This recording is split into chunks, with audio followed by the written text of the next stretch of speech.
Olá, meu amigo, olá, minha amiga. Tá começando o programa A Hora do Esporte desta semana. O nosso encontro sempre para falar de esporte, das mais diversas modalidades, com grandes personagens, com grandes convidados. Nesta semana, peço licença para entrar dentro da sua casa, levando para todo o Brasil a palavra, olha, um grande profissional, jornalista, advogado, presidente da Associação Brasileira dos Cronistas Esportivos, Abrace, presidente da ACEISP, Associação dos Cronistas do Interior do Estado de São Paulo, um apaixonado, diretor do site Futebol Interior, um dos sites, eu vou falar uma coisa para você, o mais completo quando o assunto é futebol.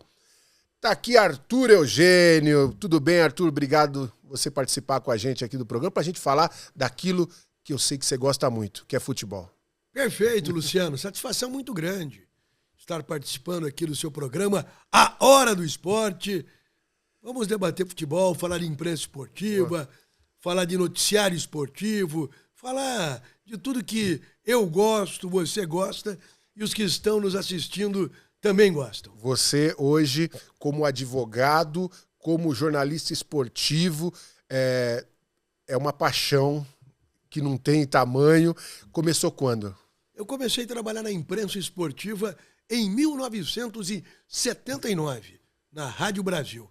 Rádio Brasil de Campinas. Rádio Brasil de Campinas, AM 1270, fazendo o Desafio ao Galo. Olha. É uma história interessante.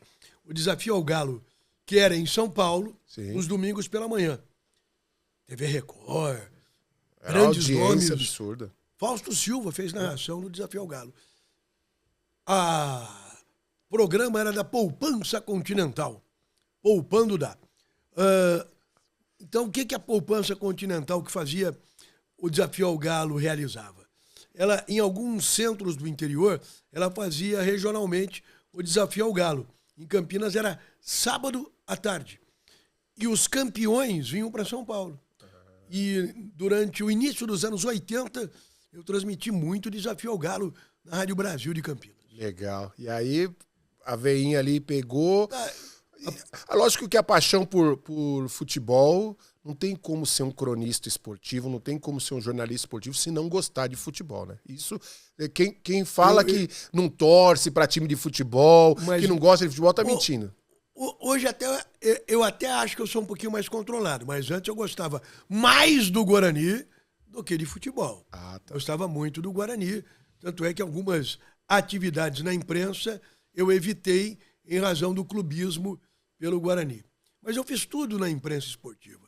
Eu narrei, fui comentarista, fui plantão esportivo, fui repórter, trabalhei em todos os segmentos, rádio, televisão, jornal, revista, e fizemos a internet como precursor, desde o final de 1998, com o futebolinterior.com.br, que foi uma criação que eu tive desde a cidade de Campinas, em meados de 1998. 98 a gente falava muito pouco sobre internet, muito né? Pouco. Era algo muito embrionário. Muito distante. Agora, a notícia do interior de São Paulo, aí era menor ainda, né? Foi por isso que surgiu o futebol interior, que nessa época, apesar da minha intensa atividade, principalmente na advocacia, que é onde eu dedico o meu tempo maior, eu também atuava junto com meu sócio, Elcio Paiola. Nós respondíamos por todo o interior de São Paulo para o jornal Lance, o Diário Lance, que estava chegando com uma proposta nova e nós fazíamos o interior de São Paulo. E a gente mandava muito material e publicava muito pouco. E havia uma demanda muito grande. Em um momento muito bom do interior de São Paulo, a Federação Paulista, com o Eduardo Fará, o interior de São Paulo estava muito bom, como está agora. Sim. O presidente atual, Reinaldo Carneiro, ele fez ressurgir o futebol do interior de São Paulo. Nós tivemos um período muito negativo com o Marco Polo Del Nero, elitista, pensando só nos times grandes. Agora o interior de São Paulo voltou a ser forte. E o futebol interior surgiu a partir dali. Não tinha espaço na mídia tradicional e nós criamos o futebol interior na internet. Aliás, o futebol interior, que eu tenho uma gratidão muito grande e até outro dia com um amigo nosso, um colega de imprensa, que é o Sérgio Guimarães, lá da Rádio Tupi do Rio, eu estava no Maracanã e ele falou assim, poxa, o Luciano, ele que inventou o web rádio. Aí eu falei, eu que inventei? Para com isso. Ele, não, porque quando vocês fizeram a Rádio Futebol Interior, não existia web rádio. Eu falei, então divide esses louros com o Arthur Eugênio, porque ele que foi o primeiro maluco que me convidou. Eu tinha voltado da Copa da... transmissões. Foi logo depois da Copa da Alemanha. Fizemos grandes jogos, fizemos cobertura no Maracanã. Sim, não. Você, uma equipe interessante. Legal. E hoje nós temos o áudio e vídeo do futebol interior, não só no tradicional rádio web, como também hoje no YouTube. E foi essa sensibilidade sua já da veia, assim, de buscar, porque...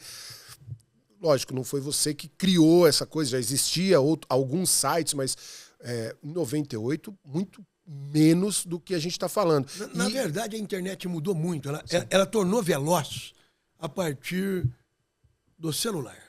Quando ela passou... Porque antes, para você navegar, você tinha que estar numa plataforma de trabalho com aqueles computadores grandes. Tanto é que o acesso... Nessa época você tinha gráficos de acesso, aos finais de semana diminuía muito, porque você tinha internet no seu trabalho. A internet ainda era discada.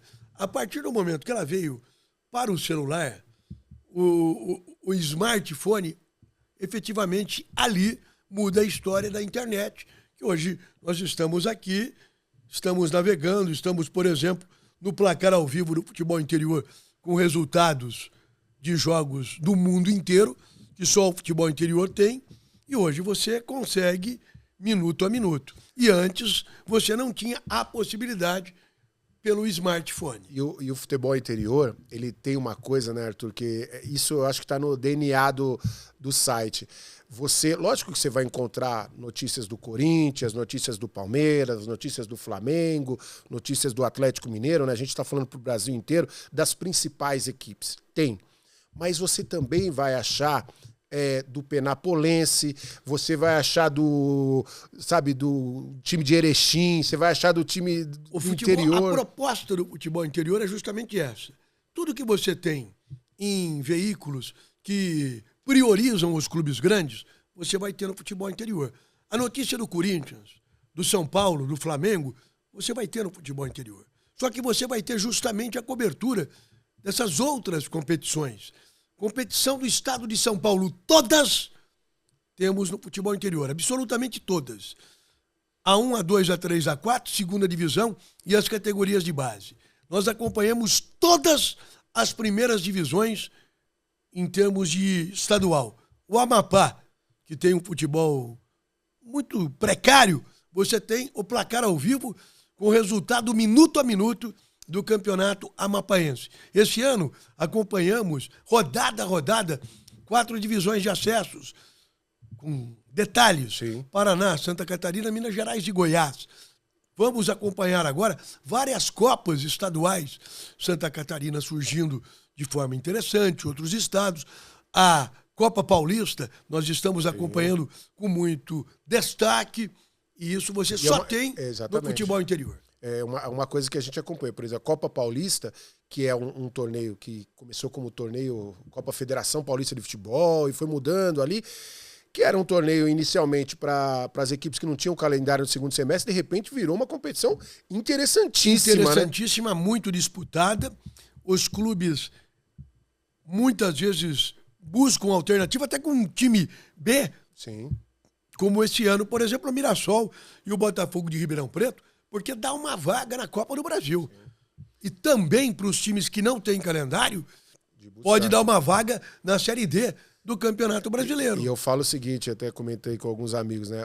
Antigamente falava assim, o título da Copa Paulista é 250 mil. Eu falei, não, esse ano é 1.060.000. Eu falei, por quê? Eu falei que se ele optar por uma vaga na Copa do Brasil, o primeiro jogo da Copa do Brasil do ano que vem, ganha 810 mil. Aí você põe com 250, vira 1.060.000. Então aí já ficou bem mais interessante você conseguir isso. Se estruturando. Sim, sim. Isso nos últimos anos, como eu disse, nós tivemos um hiato no futebol de São Paulo muito danoso, que foi o período do Dr. Marco Paulo Del Nero, que ele fez muito mal para o futebol paulista e brasileiro.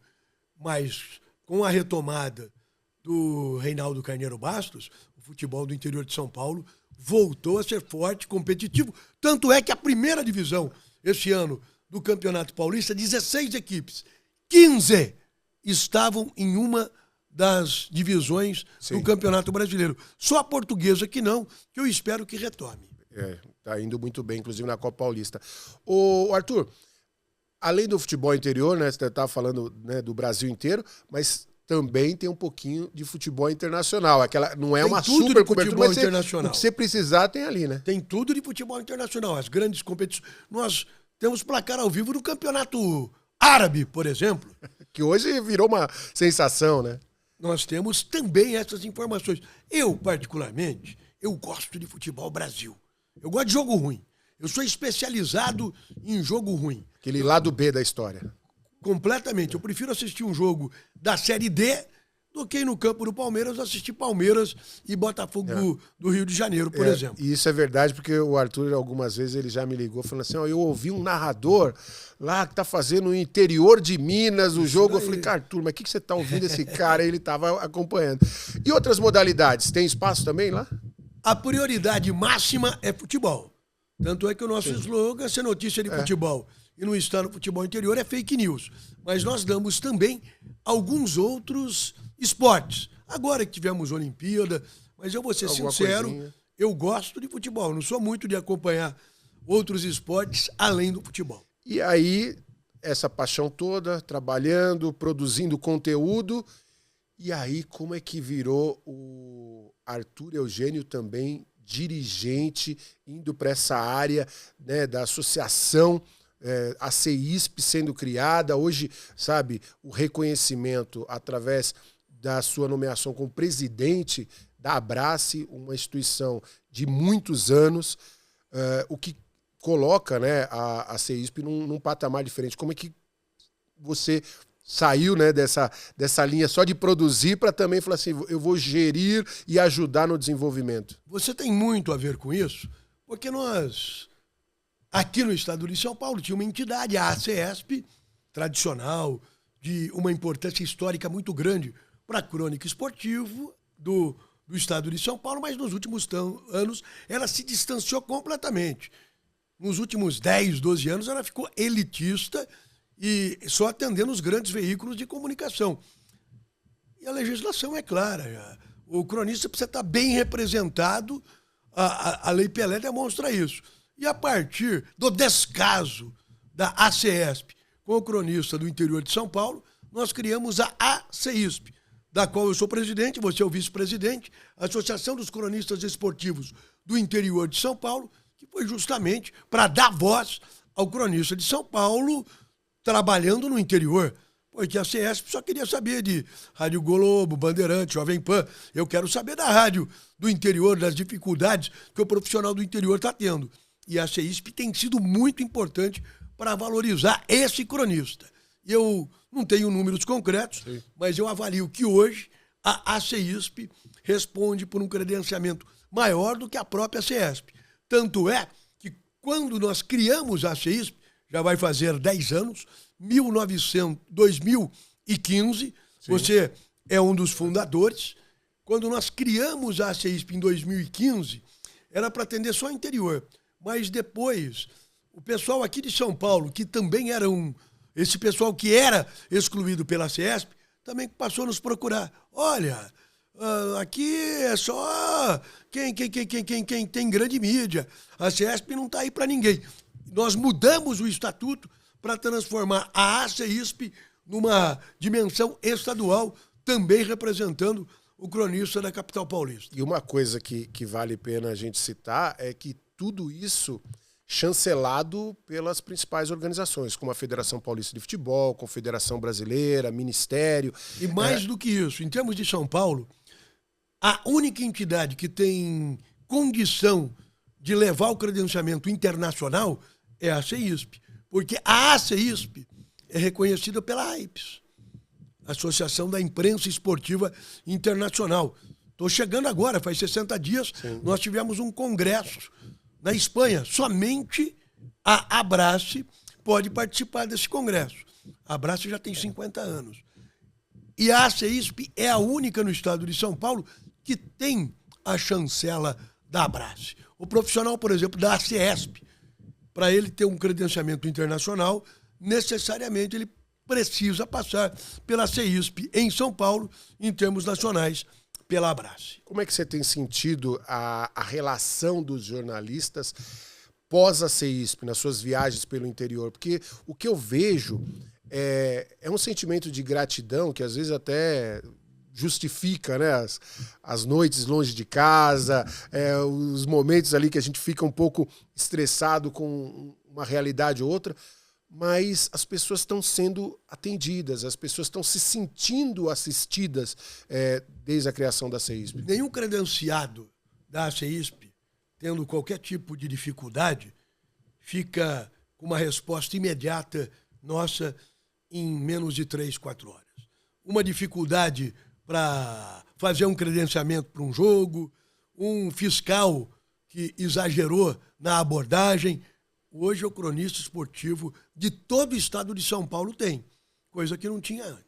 E, aliás, tem também, eu falei sobre a relação com a Federação Paulista de Futebol, ela é muito próxima, né? Inclusive, os protocolos, os últimos protocolos de imprensa para as competições, sempre é feito com várias mãos e a CEISP e muitas vezes chamada. A CEISP reivindicando, a federação atendendo e a CEISP também orientando o profissional, o cronista credenciado a respeitar esses ditames que precisam ter em qualquer tipo de cobertura e competição. Não pode ser algo sem critério, sem uma normativa. E nós orientamos o profissional da imprensa. O profissional da imprensa querer ser respeitado, ele também precisa respeitar. Então, direitos e deveres. Tanto é que nós temos casos, por exemplo, de repreensão a cronistas que não estavam atendendo a conceitos básicos da organização para que este profissional fizesse a cobertura. Boa. Eu estou conversando com o Arthur Eugênio, presidente da CEISP, da Abrace, nesta semana, agradecendo demais sua audiência. Eu vou dar uma paradinha e daqui a pouco a gente volta com muito mais para vocês.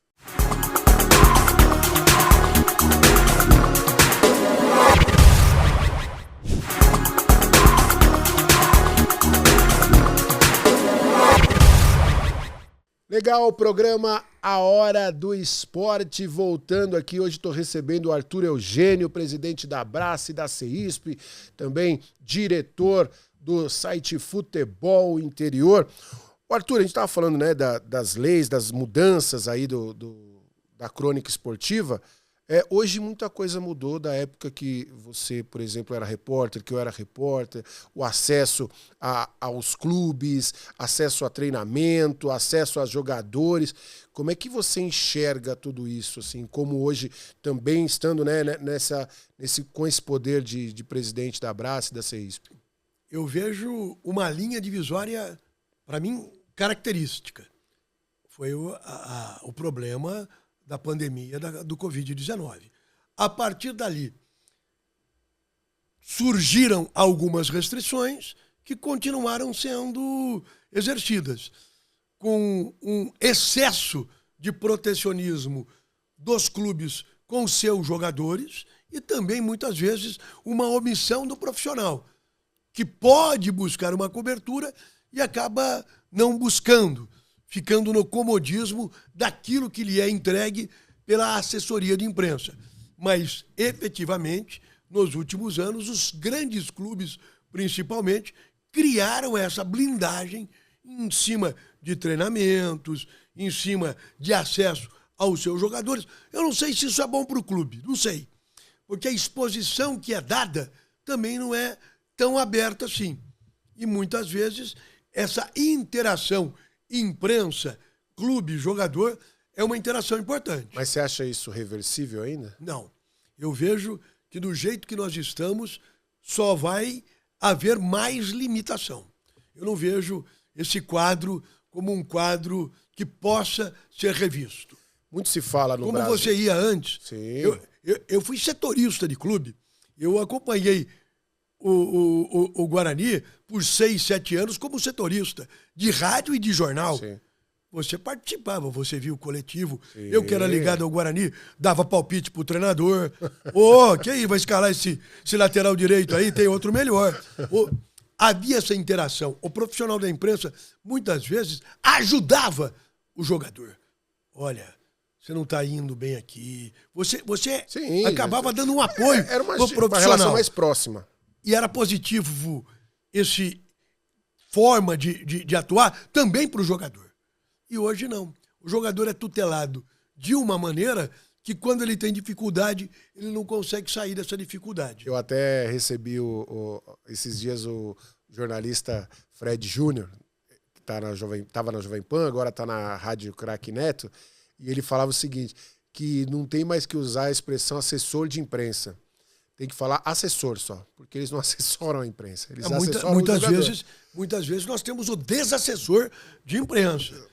Ele mais prejudica, ele mais bloqueia o trabalho da imprensa do que... E sem perceber que ao bloquear a imagem do clube Sim. e a imagem do jogador, essas imagens podem estar sendo prejudicadas. Nós temos clubes aqui no interior que alguns assessores de imprensa que podem usar o espaço para divulgar o clube e o patrimônio do clube, que hoje o jogador é um ativo efetivo, ele faz o serviço justamente o contrário. O Arthur, não tem uma duplicidade assim do que acontece hoje? Porque através das redes sociais, você teoricamente, você vive a vida do jogador. Antigamente você não sabia se o jogador era casado ou não, você não sabia se ele tinha filho ou não. Hoje não. Hoje você sabe onde ele passa férias, quantos filhos ele tem. Hoje você sabe se a mulher... É diferente. Só que por outro lado... Hoje você sabe, acompanhando rede social, o que ele quer que você saiba dele. Sim. É diferente. Mas por outro lado você não conhece ele. Você não consegue conversar com uma pessoa. É tudo uma superficialidade. Sim. Mídia social, Facebook, Instagram, isso daí é um pano de fundo para falsidade. Sim. O jogador, quem tem a exposição pública, coloca na mídia social o que ele quer que alguém veja. E a gente tem acompanhado muitos jogadores vivendo em função da rede social e deixando de jogar e apresentando algo que ele não é. O que me incomoda muito é assim, quando eu vejo, às vezes, alguns programas, e lógico que não vou mencionar nomes, mas que o programa é pautado pela rede social. Ele fala assim, não, porque também tem muito jornalista cômodo. Exatamente, porque aí ele fala assim, porque o fulano, esse final de semana, ele foi pro parque não sei o que lá. Isso eu não quero saber disso. Eu quero saber se ele tá bem, se ele tá jogando, se ele tá treinando, se ele vai jogar no próximo jogo. E o torcedor também, só que parece que a informação ela dá uma mudança, né? Um outro tema que eu queria bater um papo contigo, muito se fala sobre direitos de rádio. Isso pro Brasil, a gente está falando com vários estados acompanhando a gente nesse momento. É um embriãozinho aí que volta e meia o pessoal questiona. Como abrace? Como é que você viu isso e como é que você está chegando a esse ponto? No ano passado, nós estamos em 2014, em 2013 houve uma movimentação muito grande e perigosa através do Paraná, de uma ação do Atlético Paranaense em relação a uma emissora local de Curitiba. Se eu não estiver enganado, é a Rádio Transamérica. Sim. Além disso, dentro do Congresso Nacional, um deputado chamado Felipe Carreiras, que é de Pernambuco, e que sempre gosta de tirar algum tipo de proveito, nessa Olimpíada mesmo, ele tentou tirar algum proveito. Esse deputado quase que emplacou direito dos clubes cobrarem de emissoras de rádio. Se as emissoras de rádio, junto com a Abrace e outras associações, se não houver esse conchavo para defender a categoria, é algo que pode acontecer num espaço de tempo não muito longo, porque eles usam alguns exemplos fora do Brasil. Sim. E em 2013 quase que isso aconteceu. A gente... Por isso, só para entender, essa movimentação tem que ser patronal. Tem que ser as associações brasileiras de emissoras de rádio. Sim. E a Abrace, a CEISP, são entidades que têm que apoiar isso. Mas eu entendo que tanto a Abrace como a CEISP, ela não é legítima para isso. Porque eles vão cobrar do veículo e não do profissional. Sim. O que a Abrace e a CEISP precisam fazer, e eu fiz, é demonstrar que se houver essa cobrança, haverá, com absoluta certeza, uma ausência de emprego. Vai haver um número de desemprego muito grande na categoria. Uma coisa que eu vejo, principalmente nas grandes capitais, tem diminuído muito essa coisa do setorista, porque a gente já falou, que as pessoas não acompanham, os clubes já meio que mandam aquele produto enlatado que solta na internet, porque antes você ia para o treino, você ia com a sua pauta. Hoje eu vou falar com o lateral esquerdo, vou falar um negócio assim, assado. Hoje não, você vai... Você não sabe o que vai te dar. Já te entrega pronto. Quem eles querem que fale que seja entrevistado. E o que eles querem que fale. No interior, a gente ainda tem um pouco mais essa liberdade, né? Tem um pouco mais essa liberdade, até porque eu converso com muitos dirigentes do interior. O dirigente do interior, ele precisa cativar a rádio. Ele precisa cativar o veículo de comunicação local para ter essa interação para o torcedor ir no estádio, consumir produto do clube. Isso é muito importante. No interior de São Paulo, ainda temos isso. Mas em termos de equipes de maior projeção, houve um comodismo de um lado e esse comodismo acabou sendo aproveitado pelos clubes. É simples isso. Pega essas grandes emissoras que estão também sob esse mesmo patamar, junto com entidades como a Abrace e a CEISP, resolvem assim, tá bom, esse material nós não vamos aproveitar. Então vocês vão ficar sem entrevista, não tem problema. Em 15 dias volta a ter entrevista normal, porque o treinador quer falar, o patrocinador quer expor a marca. O centroavante, que precisa estar ali posicionado para divulgar a marca do clube, também vai pedir espaço. Se houver também uma ruptura do lado de cá, o lado de lá vai acabar mudando. Como é que você avalia esse novo momento dos diretores de futebol do Brasil? Assim, o caso, por exemplo, a presidente Leila, o trabalho do Edinaldo, o que você tem visto aí? O Edinaldo, com certeza, caiu de paraquedas na CBF. E é o pior presidente que a CBF já teve. Isso sem dúvida nenhuma. Não estou fazendo crítica ao Edinaldo. A crítica é quem opôs, porque ele não tem condição. Não é que ele é ruim. Ele não tem condição para aquilo. É você pegar um goleiro que está jogando na Saltense e colocar ele de titular do Corinthians. Não tem jeito. O Edinaldo era para ser auxiliar de diretor do Fluminense de Feira de Santana, não presidente da CBF. Então nós estamos num momento delicado. Tanto é, como é que foi o futebol masculino do Brasil nas Olimpíadas? Nem foi, né? Nós estamos... O momento do futebol brasileiro é um momento trágico, até pela legislação brasileira. Eu entendo, por exemplo, que tinha que ter uma discussão para que as ligas amadoras não participem de federações profissionais. E a Leila, por exemplo, como é que você avalia? Aí é diferente. Você vê a Leila é uma dirigente brilhante. Os fatos e acontecimentos estão demonstrando isso.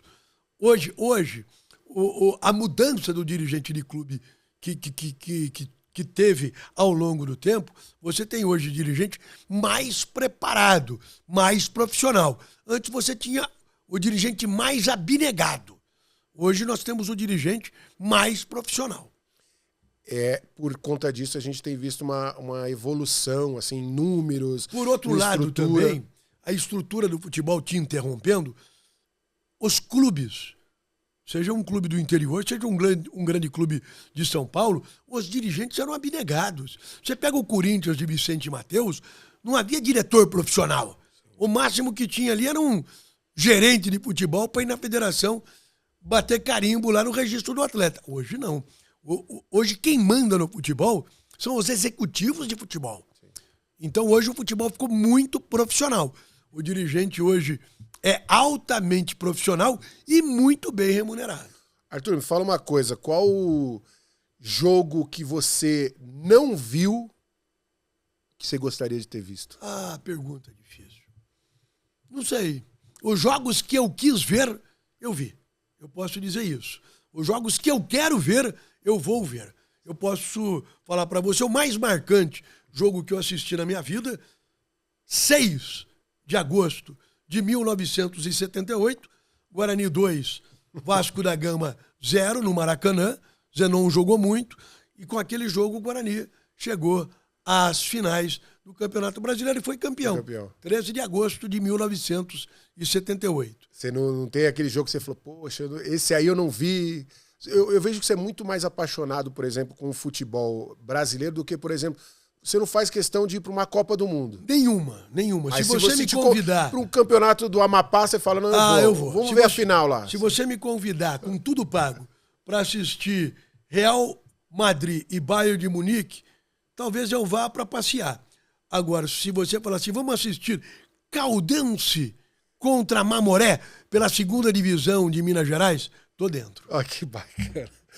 Arthur, obrigado pela sua participação. O tempo é curto aqui, mas o bate-papo foi muito legal. Desejar muito sucesso para você aí. E, por favor, deixa as redes sociais aí também do Futebol Interior, da Abrace e da CEIS, para que as pessoas possam também estar acompanhando o seu trabalho. E obrigado por estar aqui com a gente. O Instagram do Futebol Interior oficial, é muito bombado. Temos cerca de 250 mil inscritos no Instagram do Futebol Interior, mas eu, particularmente, não sou muito de mídia social. Mas você pode entrar no futebolinterior.com.br. A partir dali você vai ter tudo de futebol, tudo de informação. Muito obrigado, Luciano, participar da Hora do Esporte. Muito gostoso falar de futebol, falar de imprensa, falar de tudo. É muito gostoso. Boa, valeu, Arthur. Obrigado. Um abraço para todos da Abrace e da CEISP do Futebol Interior. Tá chegando ao final do nosso programa, mais um bate-papo muito legal. Gostou? Também gostei bastante. Semana que vem eu volto com muito mais do esporte para vocês. Valeu, galera. Valeu, Brasil.